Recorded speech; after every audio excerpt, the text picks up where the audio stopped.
Hello and welcome to the IAS academy. आज है तारीख 19 नवंबर और शुरू करते हैं फिल्म स्पेसिफिक करंट अफेयर का न्यूज़ डिस्कशन। हमारी पहली न्यूज़ बाली यात्रा को लेकर है। दरअसल हुआ क्या, जी20 की मीटिंग हुई थी बाली में, ठीक है? तो जब उसका लास्ट डे था उस मीटिंग का, तो हमारे प्रधानमंत्री मोदी जी ने बोला था कि जब मैं बाली में हूँ, तो मैं आपको बताना चाहता हूँ कि अभी हमारे देश में बाली यात्रा हो रही है। ये बाली यात्रा होती है कि कैसे भारत और जो साउथ ईस्ट कंट्रीज़ हैं, जैसे इंडोनेशिया, सिंगापुर, बर्मा, उनके साथ हमारे कैसे ट्रेड रिलेशंस थे, तो उनको सेलिब्रेट करने के लिए ये बाली यात्रा हर साल आयोजित होती थी। हालाँकि कोविड के कारण इसमें इस यात्रा में नहीं हो पाया था, बट इस साल ये फिर से आयोजित हो रही है। तो इसलिए बाली यात्रा न्यूज़ में है। तो ये जो एनुअल बाली यात्रा होती है हर साल महानदी रिवर के पास मनाई जाती है, ताकि हम जो एंशिएंट ट्रेड था हमारा इंडिया और इंडोनेशिया के बीच में, उसे सेलिब्रेट कर सकें। तो बाली यात्रा एक तरीके का ट्रेड फेयर है। आपको यहाँ पर बहुत सारी शॉप्स मिलेंगी, आपको ओपन फेयर मिलेगा, आप जाइए, आप अपना एन्जॉय कीजिए, कुछ खरीदना है खरीदिए। काफ़ी बहुत बड़ा पब्लिक गैदरिंग देखने को मिलती है। और इस साल की बाली यात्रा में एक खास बात ये भी है कि इस बार एक गिनीज़ वर्ल्ड रिकॉर्ड भी बना है। क्यों? क्योंकि यहाँ पे बहुत अधिक संख्या में ओरिगामी यूज़ किए गए। मतलब जो हमारा पेपर स्कल्पचर होता है, जो पेपर से बना है जो हम स्कल्पचर होते हैं, उसका बहुत ज़्यादा यूज़ किया गया। इस वजह से ये गिनीज़ वर्ल्ड रिकॉर्ड में इसका नाम दर्ज हुआ, बाली यात्रा का। तो बाली यात्रा का लिटरली मीनिंग ये है कि वॉयेज टू बाली। दरअसल होता क्या था कि आज से 1000-2000 साल पहले जब हमारे जो जो हमारे ट्रेडर्स होते थे, वो ट्रेड करने जाते थे, तो इसी पीरियड के दौरान जाते थे। क्योंकि इस वक़्त उनको ऐसा मानना था कि ये जो विंड चलती हैं, वो अनुकूल होती थी, वो आपको साउथ ईस्ट कंट्री में पहुँचाने के लिए, सेल करने में आपको हेल्पफुल साबित होती हैं। तो वो जो बोट होती थी, उन बोट के सहारे ये उन कंट्रीज़ में ट्रेड करने के लिए जाते थे। तो इसलिए बाली यात्रा का लिटरल मीनिंग वॉयेज टू बाली है। और इसमें क्या होता है कि जो भी बाली यात्रा है, ये ओपन एयर फेयर से, मतलब बहुत सारी दुकानें खुलती है, बहुत सारे लोग होते हैं जो ट्रेड करते हैं, और ये one of the biggest public gatherings है हमारे इंडिया में।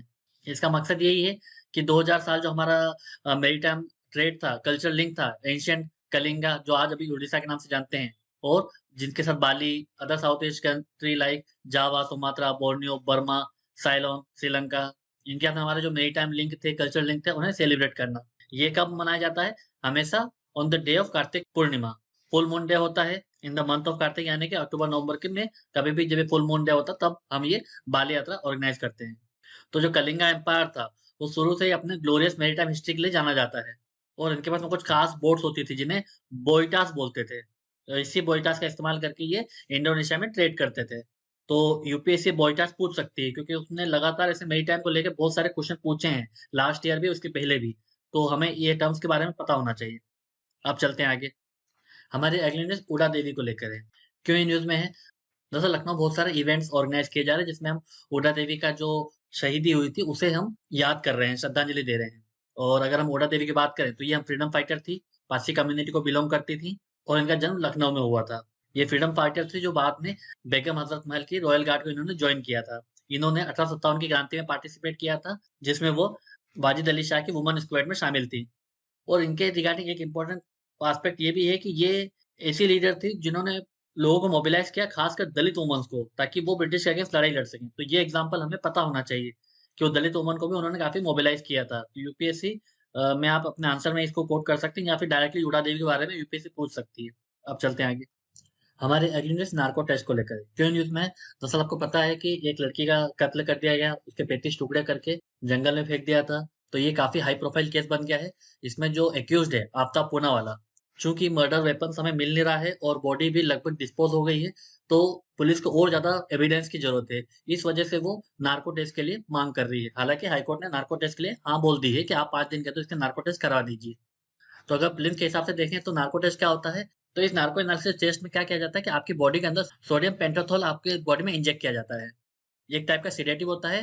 तो ये जो सोडियम पेंटाथॉल आपकी बॉडी में जाने के बाद आपको थोड़ा-सा मेंटली इनकैपेबल कर देगा, ताकि आप झूठ ना बोल पाओ। आपकी झूठ बोलने की पावर, आपकी जो इमेजिनेशन पावर को बिल्कुल कम कर देता है, तो आप झूठ नहीं बोल पाते। जो आपके दिमाग में सच होता है, वो आप बोल देते हो। ऐसा इस टेस्ट के द्वारा पता चलता है, पर ये 100% एक्यूरेट नहीं होता है। इसी वजह से सुप्रीम कोर्ट ने सेल्वी केस इन 2010 में क्या बोला था कि इनके जो भी नार्को टेस्ट और पॉलीग्राफ टेस्ट में जो भी रिजल्ट होते हैं, इसे कन्फेशन नहीं माना जा सकता, क्योंकि ये 100% एक्यूरेट नहीं होते हैं। इसे आप एज़ ए एविडेंस यूज़ किया जा सकता है। तो यूपीएससी के पर्सपेक्टिव से हमें ये पता होना चाहिए कि कन्फेशन के रूप में नहीं देख सकते, पर ये एविडेंस के रूप में हम कोर्ट में प्रेज़ेंट कर सकते हैं। आर्टिकल 20 क्लॉज़ 3 में ये हमारा फंडामेंटल राइट भी है कि कोई भी व्यक्ति को अपने ही खिलाफ केस में आप कन्फेस करने के लिए मजबूर नहीं कर सकते।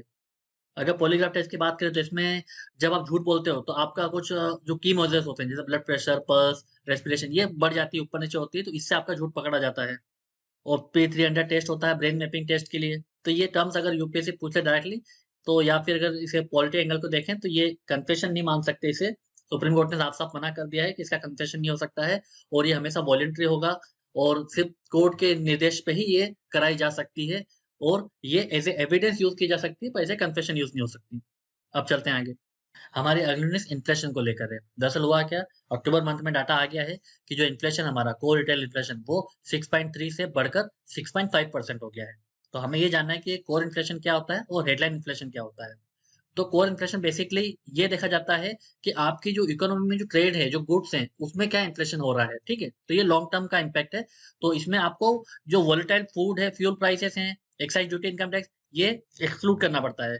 क्योंकि आपको बेसिकली मैन्युफैक्चरिंग सेक्टर को ध्यान में रखना होता है कि इनके गुड्स और सर्विस में क्या इन्फ्लेशन आया है। क्योंकि ये जो फूड और फ्यूल है, ये बहुत ज़्यादा वोलेटाइल है। ये बहुत जल्दी फ्लक्चुएट करते हैं सीज़न पे। आपने देखा होगा कभी प्याज़ ₹100 किलो बिकता है, कभी ₹10 किलो बिकता है। कभी आलू ₹100 किलो बिकता है, कभी ₹10 किलो बिकता है। तो ये एक्चुअल में करेक्ट इमेज नहीं पेश करते कि हमारे देश में इन्फ्लेशन की क्या स्थिति है। तो ये जो कोर इन्फ्लेशन है, वो बताता है कि हमारे देश की इकोनॉमी फिलहाल इन्फ्लेशन की स्थिति क्या है। तो ये हमें लॉन्ग टर्म हमारा जो इन्फ्लेशन ट्रेंड को जानने में मदद करता है। इसकी मदद से हम मॉनेटरी पॉलिसी को डिसाइड करते हैं। और हेडलाइन इन्फ्लेशन की बात करें तो ये टोटल इन्फ्लेशन होता है। इसमें ऑयल, गैस सबको माना जाता है। जो ऑयल है, फूड है, टोटल गुड्स और जो प्रोडक्ट्स हैं, उन सबका इन्फ्लेशन हमें इस हेडलाइन इन्फ्लेशन में मापा जाता है। और ये शॉर्ट टर्म इम्पैक्ट बताता है हमारे इन्फ्लेशन का हमारी इकोनॉमी के ऊपर। और जो हमारा सीपीआई है वो इसी पे कैलकुलेट किया जाता है ताकि जो हमारे कंज्यूमर्स हैं उन्हें राहत दी जा सके। कोर इन्फ्लेशन में क्या होता है कि जो गुड्स एंड सर्विस होती हैं उनमें फूड और एनर्जी सेक्टर को नहीं शामिल किया जाता है क्योंकि ये बहुत ज़्यादा वोलेटाइल और फ्लक्चुएट होती हैं। इससे हमारे इन्फ्लेशन की इकोनॉमी पे ऊपर लॉन्ग टर्म इम्पैक्ट को जाना जाता है। रिटेल इन्फ्लेशन कौन मेजर करता है? Consumer price index. इसी के बेसिस पे हमारे आरबीआई पॉलिसी रेट डिसाइड करती है, मॉनेटरी पॉलिसी कमिटी। अब चलते हैं आगे। हमारी अगली न्यूज़ हाइड्रोजन वैलीज़ को लेकर है। दरअसल जो हमारा department of science and technology है, वो क्लीन हाइड्रोजन मिशन के अंतर्गत 3 हाइड्रोजन वैलीज़ इंडिया में बनाएगा बाय 2030। और ये किस मिशन के तहत आएगा? Mission innovations. दरअसल मिशन इनोवेशन 24 देशों का एक इनिशिएटिव है, जो क्लीन एनर्जी को बढ़ावा देना चाहता है। तो हमें ये जानना है कि आखिर हाइड्रोजन वैली क्या है?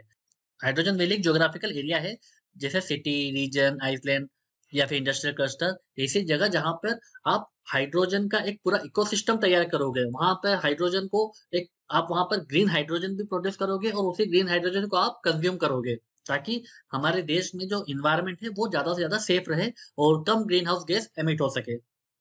मिशन इनोवेशन क्या है? ये 23 कंट्रीज़ और यूरोपियन कमीशन का एक समूह है, जो क्या करता है, रिसर्च का काम करता है ताकि जो क्लीन एनर्जी है वो अफोर्डेबल हो सके, अट्रैक्टिव हो सके और एक्सेसिबल टू ऑल हो सके। तो मिशन इनोवेशन और हाइड्रोजन वैली के बारे में हमें पता होना चाहिए, यूपीएससी डायरेक्टली ऐसे टर्म्स को पूछ सकती है। अब चलते हैं आगे। हमारी अगली news red crown roof turtle को लेकर है। ये रेड क्राउन रूफ टर्टल है। तो अभी ये न्यूज़ में इसलिए क्योंकि इंडिया ने ये प्रपोज़ किया है कि जो साइट्स की जो अपेंडिक्स की जो लिस्ट होती है, अपेंडिक्स 1, अपेंडिक्स 2, इसमें जो रेड क्राउन रूफ टर्टल है, वो अपेंडिक्स 2 में आता है। बट इंडिया ने ये प्रपोज़ किया है कि इसे अपेंडिक्स 1 में डालना चाहिए। क्यों? क्योंकि इसका जो हैबिटेट लॉस लगातार हो रहा है और इसकी जो इल्लीगल ट्रेड हो रही है, वो बढ़ती जा रही है। इससे इन पर एक्सटिंक्शन का खतरा बढ़ गया है। तो इसीलिए इंडिया सजेस्ट कर रहा है कि इसे अपेंडिक्स 1 में डाल दिया जाए ताकि इसे ज़्यादा सिक्योरिटी प्रोवाइड किया जा सके। अगर हम साइट्स के अपेंडिक्स की बात करें तो अपेंडिक्स 1 में कौन से स्पीशीज़ आते हैं जो एक्सटिंक्शन का खतरा जिन पे मंडरा रहा हो। और अपेंडिक्स 2 में ऐसा माना जाता है कि इतना ज़्यादा खतरा नहीं है बट इनके ट्रेड को कंट्रोल करना आवश्यक है। पर इंडिया का ऐसा मानना है कि इसे अपेंडिक्स 1 में डालना चाहिए क्योंकि इसका जो संख्या है वो लगातार कम होती जा रही है। अगर रेड क्राउन रूफ टर्टल की बात करें तो ये नेटिव है इंडिया, बांग्लादेश के। ठीक है? मतलब ये इंडिया और बांग्लादेश के नेटिव स्पीशीज़ हैं, ये यहाँ पाए जाते हैं। इसके अलावा अगर आप एमपी में बात करोगे, अगर आप इंडिया में बात करो, तो नेशनल चंबल रिवर घड़ियाल सेंचुरी है मध्य प्रदेश में, वहाँ पर इनकी संख्या सबसे ज़्यादा पाई जाती है। पर वहाँ पे भी इनका जो हैबिटेट लॉस लगातार देखा जा रहा है। इनमें क्या-क्या थ्रेट इनका क्या-क्या थ्रेट है? एक तो पोचिंग का थ्रेट्स है, दूसरा जो रिवर का कोर्स है वो चेंज हो जाता है क्योंकि डैम्स लगातार बनते जा रहे हैं। फिशिंग नेट्स में ये पकड़े जाते हैं। पॉल्यूशन रिवर का पॉल्यूशन को खतरा पैदा कर रहा है। अगर इनके स्टेटस की बात करें तो आईयूसीएन इसको क्रिटिकली इंडेंजर मानता है। हमारी वाइल्ड लाइफ प्रोटेक्शन एक्ट इसे शेड्यूल 1 में रखती है और साइट्स के फिलहाल ये अपेंडिक्स 2 में है, पर इंडिया मांग कर रहा है कि इसे अपेंडिक्स 1 में डाल दिया जाए। तो ये हमें पता होना चाहिए रेड क्राउन रूफ टर्टल के बारे में। इस वीडियो के पीडीएफ को डाउनलोड करने के लिए हमारे टेलीग्राम चैनल को जॉइन कर सकते हैं। ऐसे ही और करंट अफेयर वीडियोस के लिए हमारे यूट्यूब चैनल को ज्वाइन कर सकते हैं। आज की वीडियो में सिर्फ इतना ही। Thank you very much.